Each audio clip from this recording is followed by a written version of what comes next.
आता राज्याच्या विविध जिल्ह्यातल्या ठळक घडामोडींकडे एक नजर. जिल्हा झटपट.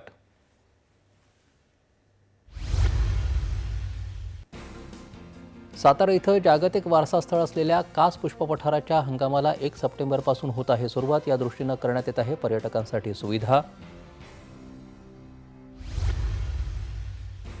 रायगड जिल्ह्यात खालापूर इथं मागील 6 दिवसांपासून सुरू असलेल्या पर्जन्यवृष्टीमुळे मोरबे धरण 100% भरलं.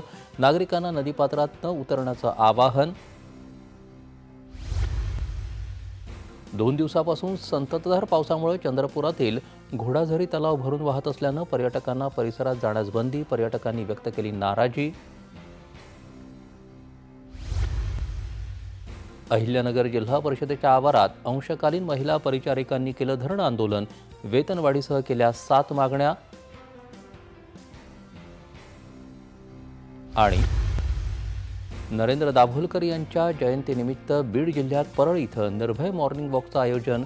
महाराष्ट्र अंधश्रद्धा निर्मूलन समितीच्या अनेक कार्यकर्त्यांचा सहभाग.